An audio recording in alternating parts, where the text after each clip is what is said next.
So at this point, it certainly is my pleasure to go ahead and introduce Jenn Harrman. Okay, I'm going to go with this. She has I don't want to miss any part of her bio because it is really interesting. Okay, Jenn Harrman is the Waste Reduction Program Manager for Metro Nashville Public Works, managing programs and public education that help Nashville reduce, reuse, recycle, and compost. So we all know we're in the right spot then. She has over 9 years of experience in community education and digital communications and spent the last 4.5 years working for Metro Nashville. She has a particular passion for reducing waste in design, and prior to Metro, worked with state and national nonprofits advocating for the preservation and reuse of historic buildings. Jenn holds a bachelor's degree in interior design from Missouri State University and a master's degree in historic preservation from the School of the Art Institute of Chicago.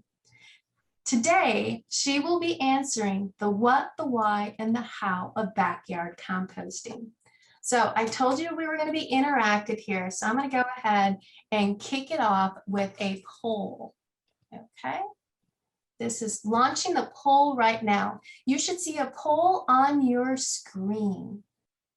It should read, what is your level of experience with composting? Great, we've got somebody who's already answered, and it's a single answer. Great, I'm gonna give a few more minutes to go ahead and have people chime in. Okay, I'm gonna be kicking on or closing the poll in about maybe about 10 seconds. It looks like most of you have already answered. Okay, there we go. I'm ending the poll now. All right, so and I'm going to share the results with you just so that you guys can see. We have newbies, okay? We have people who have just started composting, and we also have someone who is a pro with composting. And so I think there's going to be a lot of really good questions in this mix. And so with that, I'm going to hand it over to you, Jenn, and allow you to take it away.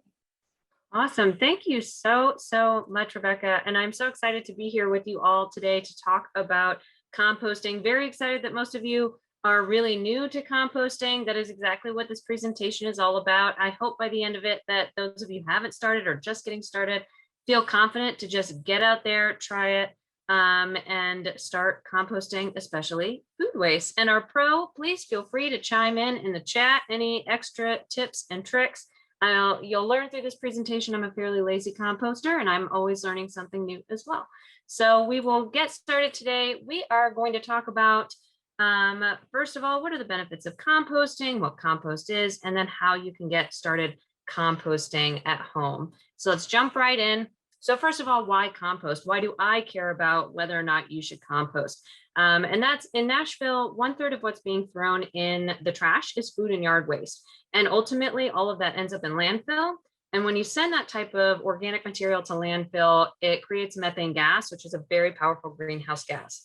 Now, landfills are regulated by the EPA to minimize their harmful effects on the environment. But ultimately, all of that organic material, that food and that yard waste, it can be composted and be kept out of the landfill and not create all that harmful methane gas. So it's a big reason why I want you to compost and why it's good to compost, but then why you should compost. It not only does those great benefits for our greater environment, but for you at home, compost is a natural soil amendment that you can use to help improve your soil, especially here where we've got those clay soils and all of the nutrients that are being depleted out of our soils. This is a way you can put these nutrients and some a healthy compost back into your soil. So it's great for your yard, it's great for your soil, it's great for your gardens. So it's really useful for you at home as well. And I am going to warn you, I think my dogs might start barking here in just a moment because my partner has arrived home. Hopefully it will not be too loud for you and you can still hear me. But before we get into how composting actually works, I want to mention that it's important to note that composting is just one of many strategies to reduce our food waste. And the principles of reduce, reuse, recycle can be applied to food waste. And the food waste pyramid that you see here is how we organize these different strategies from the most effective to the least effective for our environment. So the higher up on the food waste pyramid the strategy is, the more benefits there's going to be to our community and to our environment. So at the top of this food pyramid, you have reducing the amount of extra food that goes uneaten. And at home, you can do this by measuring your portion sizes, making sure you aren't cooking more food than you actually need or will eat. Only buy as much fresh produce as you can eat before it goes bad. And learn how to store fresh foods properly. It's one of my favorite things to learn new tricks on how to store food so that it stays fresher longer. So learning some of those things are really great to help kind of save on that food waste and reduce that food that goes uneaten. And then next on the food pyramid is donation. For you at home, this could be participating in a food drive, but also there are a lot of businesses and organizations out there that maybe you work for or you volunteer for that have surplus food that could be donated to places like the Nashville Rescue Mission. And donating food is a really important strategy because it not only reduces that waste we send to landfill, but it also helps feed people in need in our own community, which is really important.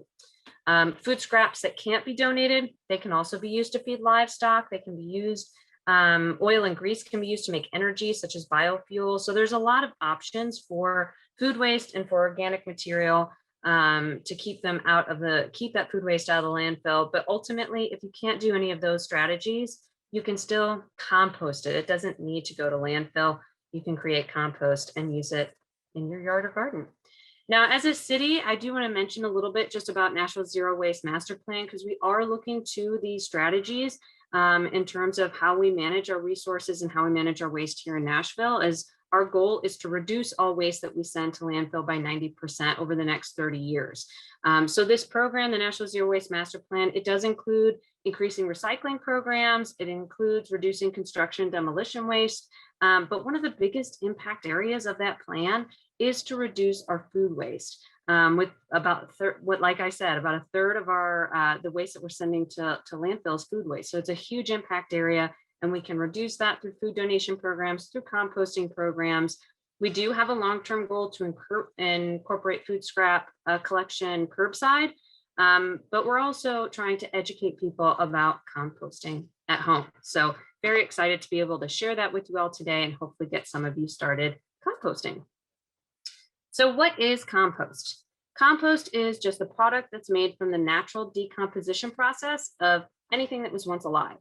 So through this natural process, organic materials rot to the point where other plants can use their nutrients and their benefits. So the forest floor is a really great example of how this process regularly happens in nature. As limbs, as leaves fall off trees, they pile up. Eventually, all of that just decomposes right there on the forest floor, and that enriches the soil and helps those other forest plants grow. And home composting is really just a way to manage this natural process in a way that's faster and more convenient for you. So the resulting compost, again, it's a natural soil amendment that provides nutrients for your plants and really improves the health of your soil. So the natural decomposition process requires a certain set of conditions to take place. First, you're going to need your decomposers. They're the ones that are going to do the heavy lifting to break down all of that organic material. That's going to be primarily your microorganisms like bacteria, but it can include fungi, earthworms, snails, slugs, millipedes. As soon as you start composting, you're going to see a whole host of wonderful things in your, or creepy crawly things in your compost that are going to be helping break it down. And those organisms, they digest the food and plant material that you put in there to create your compost. And you want to keep those decomposers happy and thriving. And to do that, you need the right food, you need oxygen, you need moisture, and then there's also heat involved. Now, the food, the oxygen, the moisture, these are all elements of the process that we're going to talk about that you can control. And then the heat is produced by the decomposers during the composting process. So it's not really something you adjust, it's something that happens because of all the hard work that they're doing. So the harder that those decomposers work, and they're happy, they're thriving, they're working really hard. It's like working out. The more you work out and the harder you work out, the hotter you get. Same thing is going to happen with your compost. It'll cause your compost to heat up. Now, there are two basic methods to backyard composting. There's passive composting and active composting, and they really just differ on how much effort you want to put into making your compost. I'm here to say, as a lazy composter, you don't have to put all that much effort into composting if you don't want to, as long as you do it right. So it's really up to you how active you want to be. If you do want to be a really active composter, It's also can be called hot composting. It's more labor intensive. It requires regular turning, closely monitoring conditions in your pile, making adjustments regularly to really make sure your decomposers are happy and hungry all the time. And for truly active composting, it really is best to gather all your ingredients and build your entire pile at once.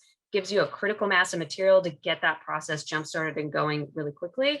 So if you do want to include food scraps, and I really hope that you do, because it's really important to reduce those food scraps from our landfill, you might need to collect and store those until you have enough of what you need to build your pile. And we'll talk more about how you can do that. Now, the biggest benefit of active composting, one, those decomposers are working hard, so they're going to work faster as well. So you're going to get a faster final compost. But also because it's going to heat up more, they're working harder, so it's going to get hotter in hot composting, as it sounds. Active composting can reach up to 131 to 150 degrees or hotter. And if it maintains that level of heat for at least 3 days, you're going to see a lot higher level of killing off of weed seeds and killing off of pathogens. You're still going to see that in the next process that we talk about, but you're just going to see really, you can get higher levels of killing of pathogens and weed seeds. Now, passive composting is a more hands-off. This is my personal favorite type of composting. It's a hands-off, just let it happen on its own method of composting. You add your ingredients to your pile and you let nature take care of the rest. It requires very little maintenance. You still want to monitor, make sure there's no signs of problems or pests that we'll talk about, but ultimately it can be left alone to do its thing. So this method is really great if maybe you don't have the energy for turning regularly, more closely monitoring your compost. It's also great if you don't want to have that critical mass of material and want to be able to add food scraps as you go and add material over time. But it does mean that because you're not paying attention every day to those decomposers to make them happy, they're not going to work as hard, so they're not going to work as fast. So it does mean it might take longer for your compost to get a final compost. And it also does mean that it's not going to get as hot, but there are some benefits to that. Especially if you're an avid gardener, this cold composting method can have a higher nitrogen in your content in your final compost. So that might be something that you actually want if you are much more avid gardener than I am. But keep in mind though, because you're not going to reach those higher temperatures, it's not going to be as effective in killing off those weed seeds. And there's still going to be an appropriate amount of pathogen reduction, but it might not kill off as much of those pathogens in your pile. So that's something to make note of. That still means you're going to have a great compost for your garden. It just means a few different things, maybe not as many weed seeds. And you might have to do a little bit more weed pulling if you put those weeds into your compost bin to be composted. So now the reality is most of us are going to be somewhere in the middle of these two methods. Again, everything will eventually rot. It's really just up to you how much effort you want to put in to speed up that process. So it's really flexible in that way. All right, so you've got your methods. No matter what method you're using, you still need to make sure you have the right food and then all of those other right conditions that we'll talk about. So starting with the food, again, anything that was once alive or made from living matter can be composted. However, not everything should be composted in your backyard compost pile. So the types of foods you want to put in your backyard compost are things like food scraps, such as vegetable and fruit scraps, coffee grounds, eggshells. You can put in yard waste, such as grass clippings, twigs, dried leaves, that type of thing. Paper products are great, shredded up, shredded paper, shredded newspaper, paper towels, paper napkins, paper plates, that kind of thing. Coffee filters are great. There's a lot of coffee filters that end up in my compost bin. You can also compost tea bags. I will make a note though that there's a lot more tea bags that are coming out that are being made with plastic. They don't look like they're made with plastic, but they are. So you might want to just check on that. A quick Google search usually can bring up whether or not there's plastic in that bag or not. So if there's plastic, you may not want to toss it in your compost bin, but otherwise toss it in there. And then other fibrous products. So hair, pet hair, or even, hair from your hairbrush, just make sure it's not been treated. So no dyed hair, or if you've just treated your pet with flea and tick medicine, you want to avoid that. But otherwise those fur and hair you can toss into your compost bin as well. Now, no matter what you do put in your compost bin, all of those good items, you want to make sure that they are cut up into smallish pieces. That's why I say shredded paper and shredded paper products, because the decomposition process happens on the surface of those materials. So if something's really big, like a pineapple top or a whole corn cob, it's going to take a lot longer for that material to break down. So you want to kind of cut it up, get it into smallish pieces, so that all of your material will break down at relatively the same time. So you're not sitting there with a fully composted bin with a whole pineapple top sitting in the middle of it. So you want to cut it up into smallish pieces to really encourage that breakdown process. And then when it comes to food that you don't want to give your decomposers, there are some really top foods you want to avoid for your backyard compost. They really just need a more specialized composting process, and that are things like meat and fish scraps, dairy, pet waste, invasive plants and weeds, diseased plants, and compostable plastics. Unfortunately, those backyard compost piles, they really don't typically get hot enough to manage these materials, and some of them you just really shouldn't put in there no matter what. So meat, bones, dairy products, these are all something that additionally are going to attract unwanted pests. Those are the types of things that your possums, your raccoons are going to be more interested in. So it's another reason you just want to keep that stuff out. You don't want to be putting those types of products. There's a lot of pests that come along with that, and you just want to keep that out of your bin. Pet waste, and specifically when we say pet waste, we're talking about dog and cat waste, those kind of more traditional pets that have a carnivorous diet. So those meat eater pets, those are the types of that pet waste. They've got some pathogens in there, some really nasty pathogens that you don't want to introduce into your compost bin. You don't want to reintroduce into your yard or garden with your final compost. So you want to keep that out. If you have chickens or if you have rabbits that have that vegetarian diet, that pet waste is okay, but make sure you're not putting in dog waste, no cat waste, that type of thing. Now, if you master hot or active composting, you could potentially kill off those weed seeds, the invasive plants that I mentioned briefly earlier. But I just say keep all of that out. If you're not mastering that hot composting, if you're not reaching those high temperatures, you don't want to put anything into your compost bin that you would, or into your compost pile that you would not want reintroduced into your yard or garden, especially a vegetable garden. So make sure that you just keep all that stuff out so you're not having to deal with that or reintroduce those materials. And then compostable plastics, they just simply need a commercial process to fully break down. Now, no matter what types of foods that you do give your decomposers, it's important that you also balance the diet of all of those different yes foods. So the different food that we feed our decomposers are made up of different types of nutrients, and they are separated into two different categories, commonly called greens and browns. Green food is going to be higher in nitrogen, tends to be your wetter ingredients. And so those are things like those vegetable scraps, the green yard trimmings. And then your brown food's going to have more carbon and tends to be your drier ingredients. So your fall leaves, your dried branches or wood chips, hay, eggshells, paper products. No matter which, and then all of those materials, you want to make sure, again, they're all going to eventually rot, but balancing them is really important to ensure that your composting process happens most efficiently. And again, you're reducing any potential for pests. So a good rule of thumb, every amount of greens you add is to add 3 to 4 times that amount of browns on top. And this is by volume. So the browns, they're going to help to balance out the moisture in the wetter greens. They're more porous, providing needed oxygen, which we'll talk about in just a minute on the next slide.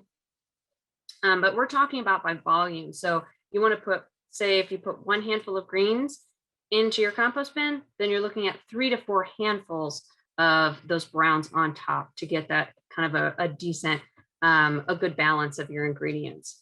Now, right now, there's not necessarily everything's turning green rather than brown. So you might not have a whole host of dried leaves ready and available to start composting. So you're going to want to look to some of those other materials, some of those other brown items to be able to get started. A great thing to do if you do want to get started and you're having a struggle to get browns, if you're doing any yard trimming at all, put all those yard trimmings in a pile and let them dry out and turn brown. And then you've got yourself a nice good bit of brown. So a lot of folks are out there doing, trimming bushes, trimming trees, doing all those different things. So putting all that stuff in a pile and letting it brown out. But then also you can use that shredded paper. You can use some of those paper products as well to start adding to your browns. But that balance is really important, especially when you're first starting. Now, no matter, okay, yes, so now you understand the food and your balance of your diet. So what are these basic conditions that are needed for the decomposition process, and how do you adjust them? The types of microorganisms, first of all, that you want in your pile, they're microorganisms that need oxygen to live. So for that passive composting approach, if you add twigs and sticks at the bottom and into the layers of your pile, that helps make air pockets and oxygen flow and helps you introduce all of that and keep all that oxygen in your pile, minimizing your need to turn your compost, because turning your compost is how you get oxygen into your pile. Is a great way to get oxygen. So if you do want to be more active, turning your compost bin is a great way to introduce that oxygen and keep those decomposers happy and thriving. You can get in there with a shovel, a garden fork. Pictured here is a special compost turner that can be great for stirring up your compost bin and get some of that oxygen in there. But then also moisture content as well is required for your microorganisms to thrive. The green ingredients are going to have naturally some moisture in there, but you're going to have to add more to make sure you're moving the process along, and again, making those decomposers happy. So right now it's about to rain. I have the lid off of my compost bin. It's a great way to just let the rain come into your compost bin and get moisture in there. If you have a rain barrel, that's another great way. But if you need to pull out the garden hose, pull out the garden hose to water down your bin as well. And really what you're looking for in an ideal moisture content is ultimately to have, if you were to pick up a handful of your compost and squeeze it, it would not be sopping wet, but it would hold together. So that's kind of the what you're looking for in terms of the right amount of moisture content. One thing I also like to do is if you have an empty yogurt container or an empty beer can or empty wine bottle, you can rinse those types of materials. If you rinse those out and then toss that water, that rinse water into your compost bin, you don't want to add a bunch of dairy, but just rinsing out that container, there's some yeast bacteria in all of those wonderful food and beverage products that will add some wonderful bacteria and decomposers into your bin. So that's also another way to add moisture while also adding a few happy bacteria to help out the process. And then the heat, this is produced, again, it's by the activity of your microorganisms and decomposers, not something you necessarily need to add or adjust, just something you need to be aware of. If your pile is not heating up at all, there's probably not decomposition happening, and you might need to adjust some ingredients, because remember, the heat comes from the decomposers working. So if they're not working, then it's not heating up, and you need it to heat up some. So even if you're cold composting, your compost is still going to get hot. It's just not going to get to that 131 degrees or 150 degrees high. But that 131 and above, that sweet spot for hot composting, that's again something to keep in mind. If you do get to those temperatures and stay there, maintain that for at least 3 days, you will see some of that higher level of pathogen reduction and killing of weed seeds. So it's important to know what the temperature of your compost means. Now, when building your compost pile, if you are composting food scraps, and again, I hope that you will, the most important thing you want to do is make sure that those food scraps are fully covered on all sides. This is really important to minimize any invitation for pests that might be interested in your pile, especially if you're new to composting. You don't want to have to be dealing with a lot of pests. So, and then additionally, layering your compost. So this is what you're seeing here is lasagna layering. It's a quick diagram I made of lasagna layering. And layering your compost ingredients can make the decomposition process also more efficient. So you've got two things going for you here. And I like to start with a little bit of finished compost or just some loose finished soil at the bottom. Of course, you're putting your bin on the ground. And so you're going to have that, you want some ground access here. You can see it's just straight on the ground. There's not necessarily anything keeping it from touching the ground. You put your finished soil or your finished compost at the bottom to introduce some of those decomposers into your pile. Add a good layer of browns, add some sticks in there or some twigs rather, not anything too big, but some twigs. And then you can start layering your greens in the middle, then the browns on top and around on the sides, and then water as you need through the whole process, adding some more twigs in there as you go along. And then I'm going to turn it over real quick to Rebecca to talk a little bit about how they do their compost, because it's a little bit different than what I just showed at Warner Park. Okay, well, welcome back, guys.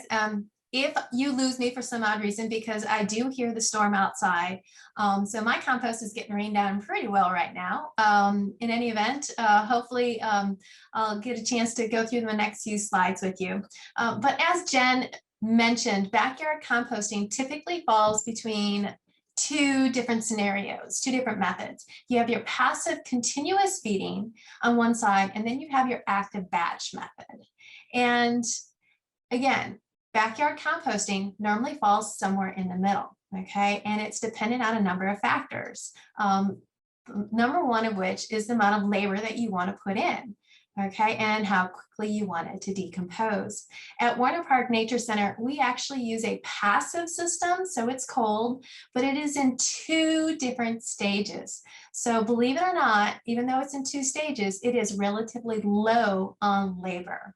Okay, throughout the year, first off, I want you to look at your slide, and at the very top, you'll notice three 30-gallon metal containers. Okay, this is where we house our food scraps, and we continue to add food scraps to these bins throughout the entire year. So unlike what Jen was saying, where you go ahead and you add for every one handful of food scraps, you would add 3 or maybe 4 handfuls of brown material. Actually, in this case, what we do is we just put 1 handful of food scraps, about 1.5 handfuls of a brown material, which is your carbon-rich materials. So as you can imagine, this is a somewhat looser arrangement happening here.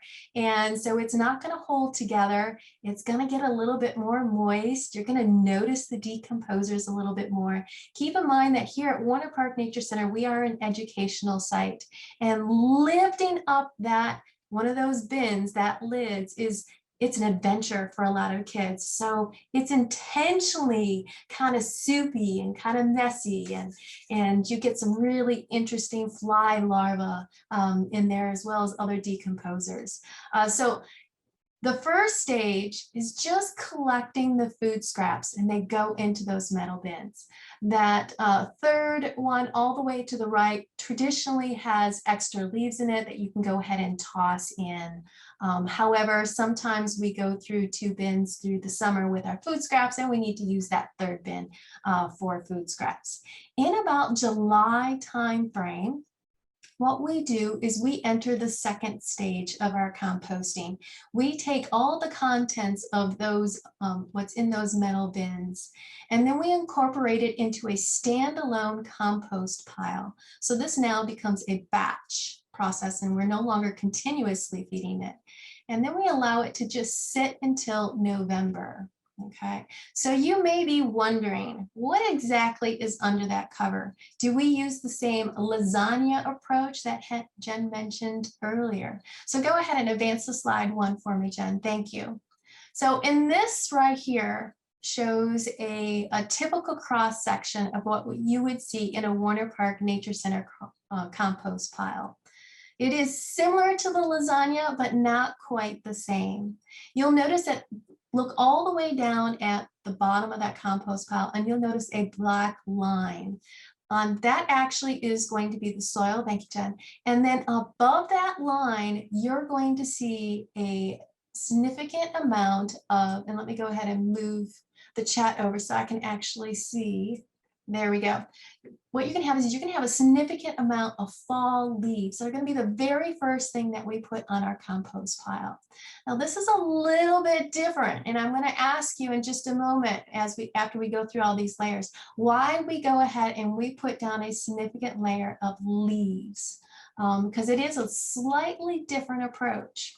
Okay, after we put down those leaves, we go ahead and we dump out the contents of one of those buckets, put it right in the center. Then we take green material that's collected from weeding, from yard scraps, whatever, and we completely cover that bucket of material.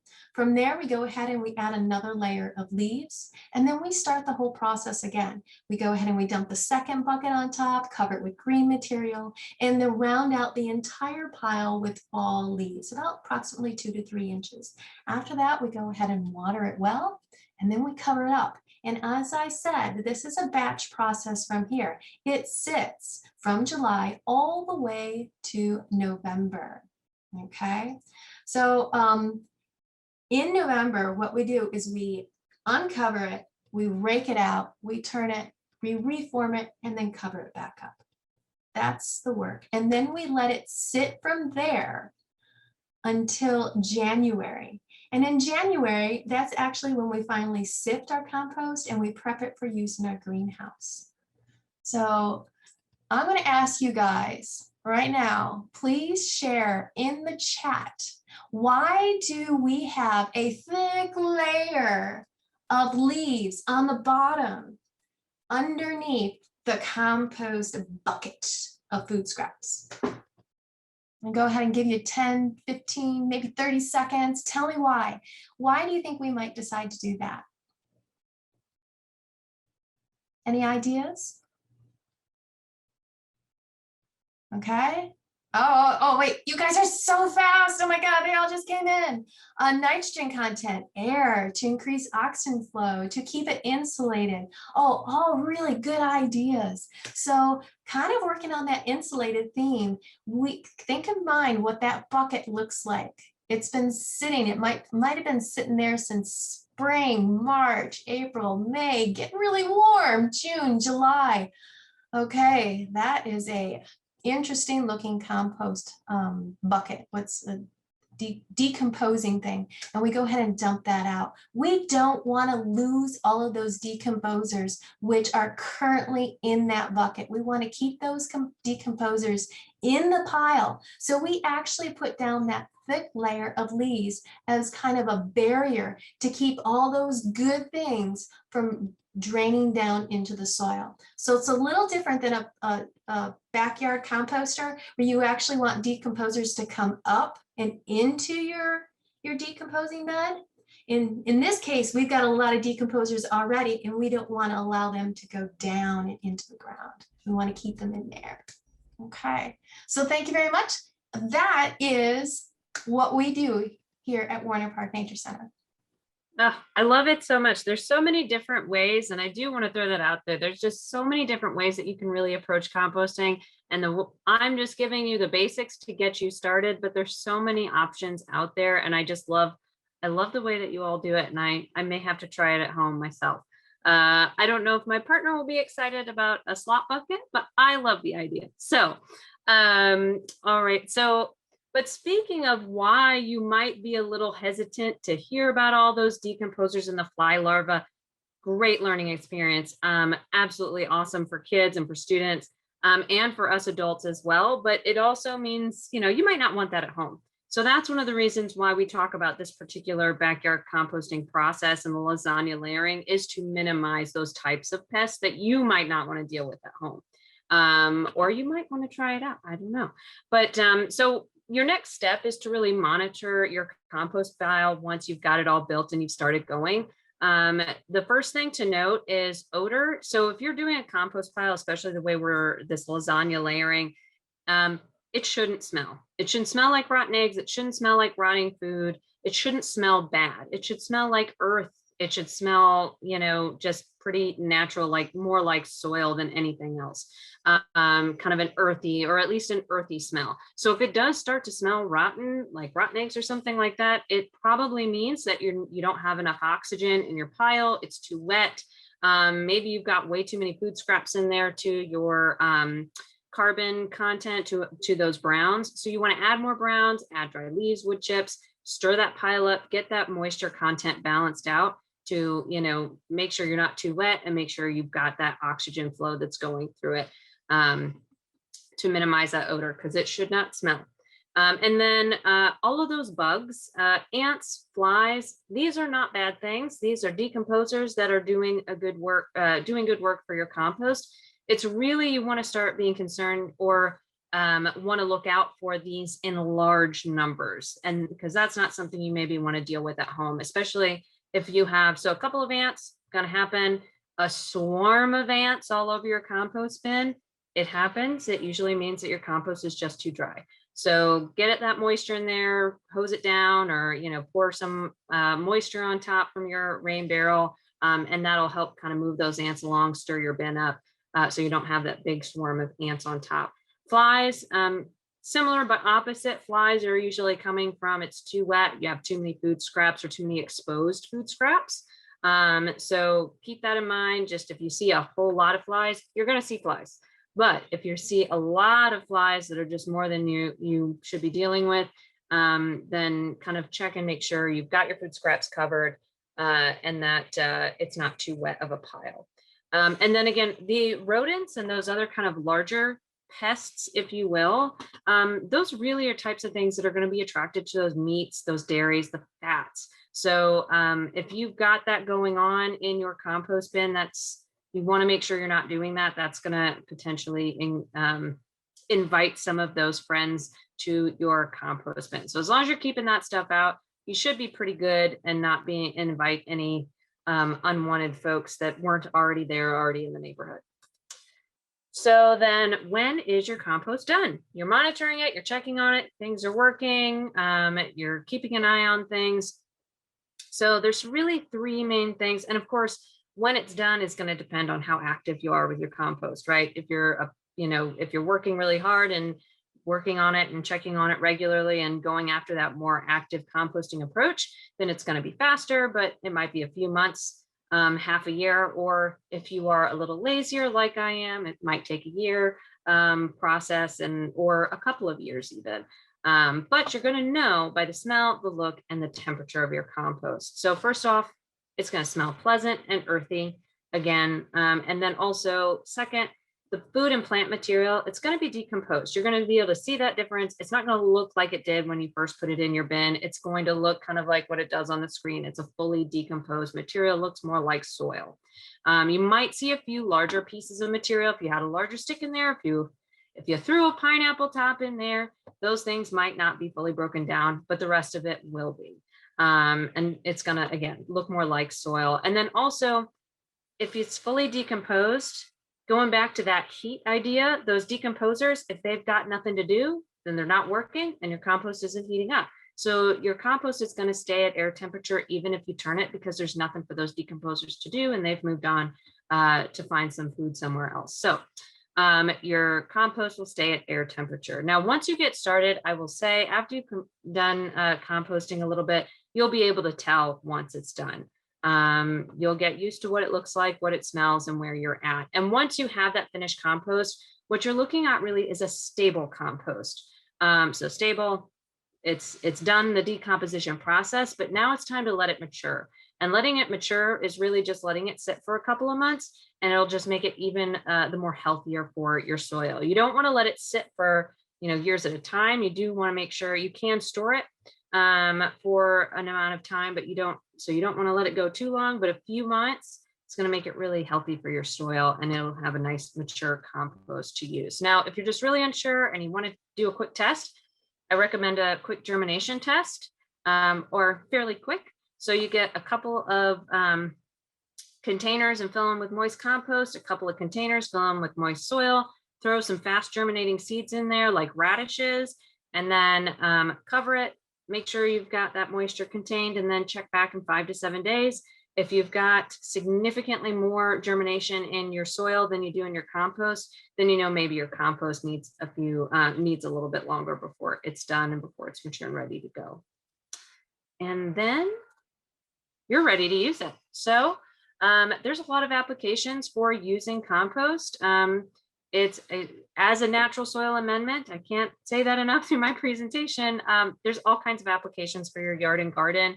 You can use it simply to just improve your yard soil. Some folks will sift it real fine and use it like a fertilizer. You can use it to help establish new sod or grass.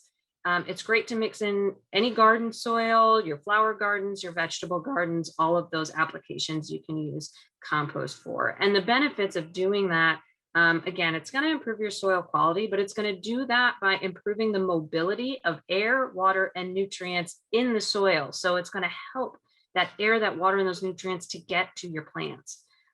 It's also, there are some valuable nutrients in your compost that will be added to your soil.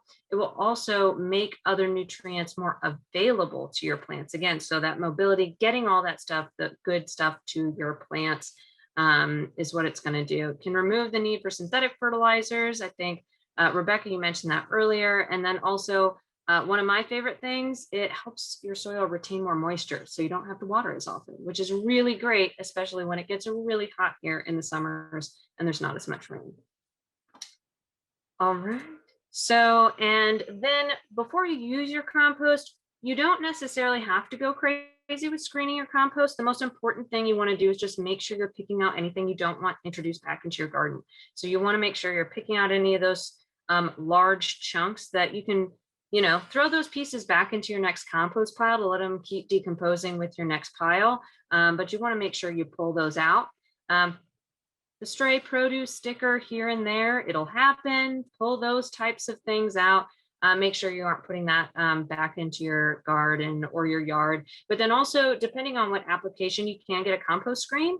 And this can be great, especially if you're using it for, as I mentioned, the fertilizer. If you want to sift it and make it really fine, these screens are a really great option to be able to use it in more applications in your yard. But ultimately, just make sure you're taking out anything you don't want to introduce back into your yard or garden.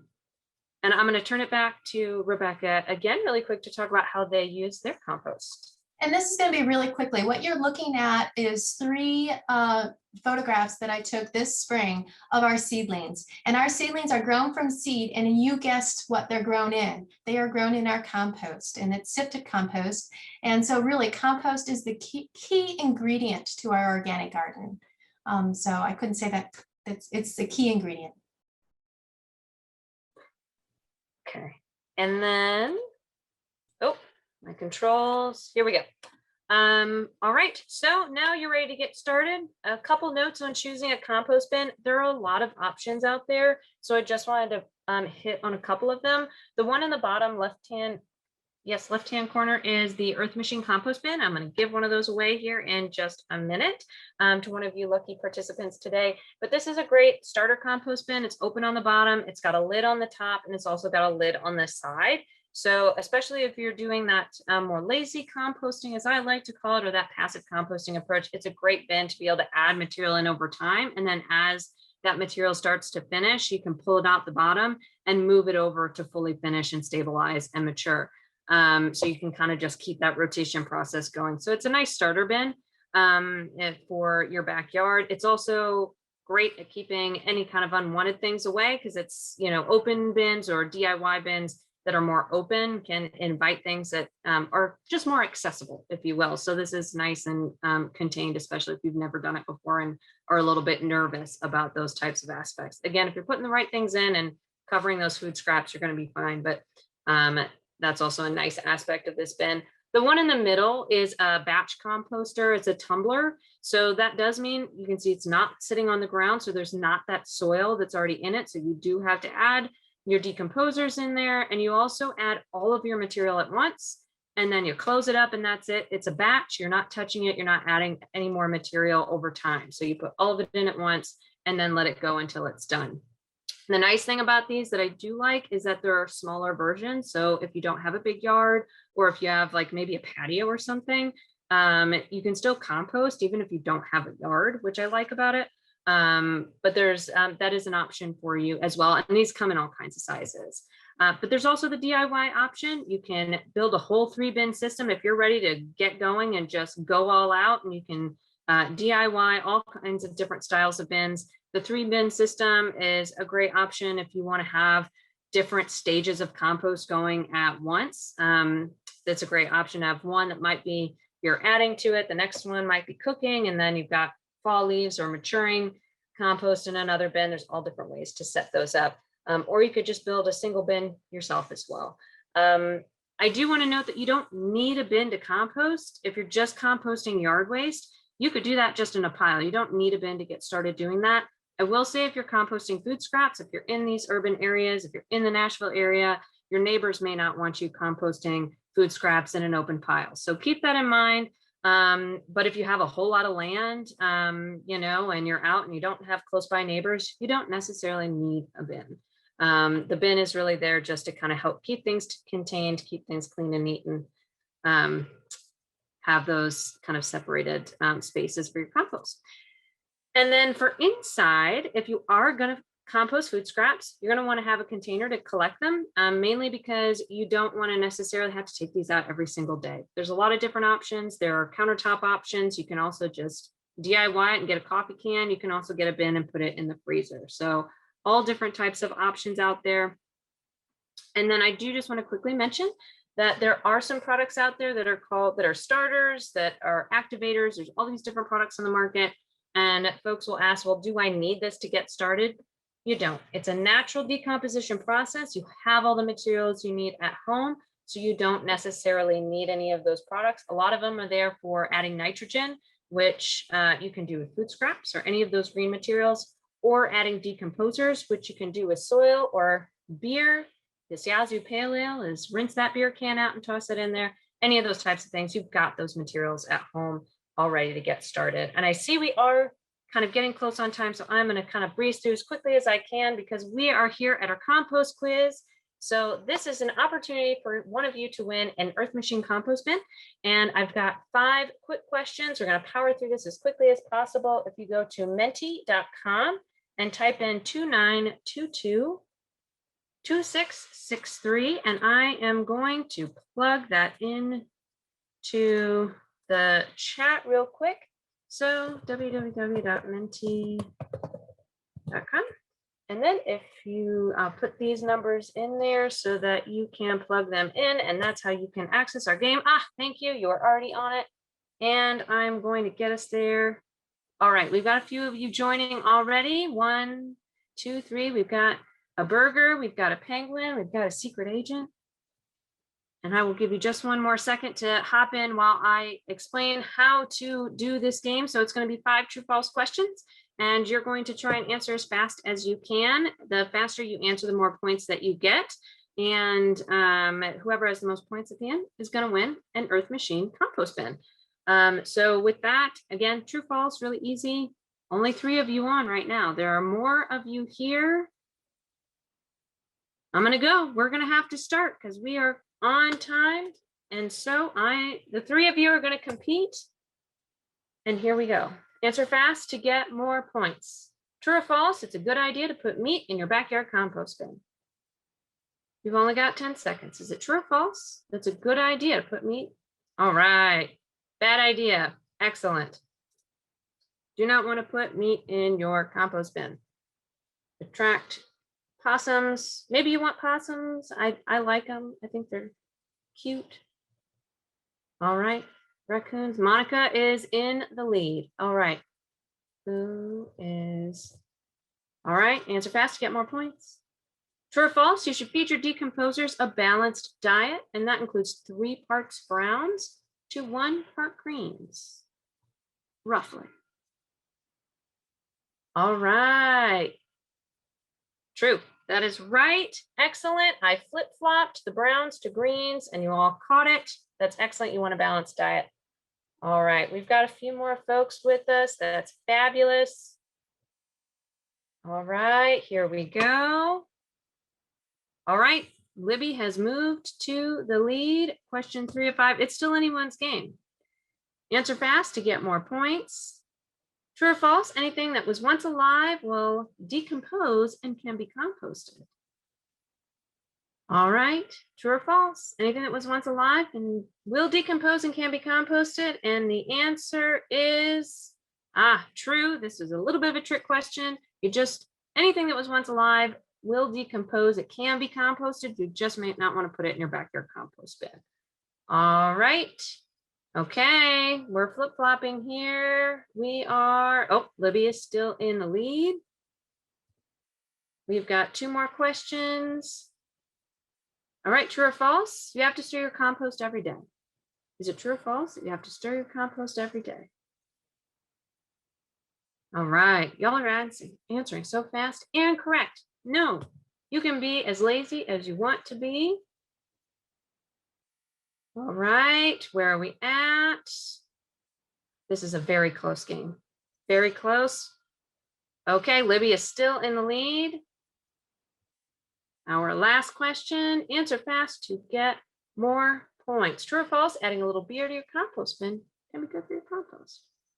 Is that true or false? A little beer can be good for your compost. Yes.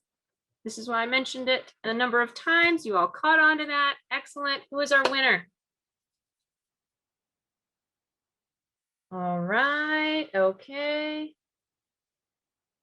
Oh, Libby remained in the lead. Congratulations, Libby. So what we will do is if you can shoot me your email in the chat, I will capture that and I will send you an email. Congratulations, and we will get you a compost bin. Awesome. There are other options out there if you do not want to get started. If you're still a little bit nervous, don't be though. It all rocks. It'll work out. Just get out there, try it. But if you're not ready, you can use our drop-off locations. We have 4 convenience centers where you can drop off food scraps and those things like compostable plastics, meat scraps, and all that type of stuff. Not pet waste, but all that other stuff you can take to one of our drop-off sites. You can get curbside collection as well. If you want to get fun with your kids, you can compost with worms. So there's just a lot of other options out there for you. And to give you a few more resources, please, if you've got questions, feel free to email me. I am happy to answer questions. We've got some information on our website at compostingeducation.nashville.gov and at compost.nashville.gov. Lots of information there for you. And then also, if you want to learn firsthand and see how this all is happening and how it's working, Warner Parks also has a community composting demo site that I'm going to turn it back over to Rebecca and let her talk about. Oh, well, it's going to be really fast. So if you want to come out and see one of these earth machines or see our composting system in action, just stop by anytime. And in addition, on May 15th, we're going to have a Learn About Composting for Kids in-person program. And that can be any age of kid. It can be from 102 to all the way down to 0. So any event, hope to see you there. And I'm going to go ahead and throw out this final poll just as an exit poll. And while you guys are answering that, I just want to go ahead and say thank you, Jenn, so much for your time, especially on an evening when we're having a storm and we never know if we're going to lose each other or not. But thank you for your time in throwing this presentation together, and just really thank you. Thank you, Friends of Warner Park. Thank you, Metro Parks, and thank you all of the Warner Park Nature Center staff who's behind the scenes that you guys don't know. And also, thank you everyone else for attending. Let's see, here's the results of our poll. And we've got a yes, everybody is ready to go. So if you do have additional questions, go ahead and hit one of those other websites or stop by Warner Park Nature Center or go ahead and give Jenn a call. All right, so thank you again, Jenn. And I know we are right here at the end. I don't think we have time for questions, but it sounds like I'm so sorry. So everyone have a great night and thank you very much. Bye, thank you.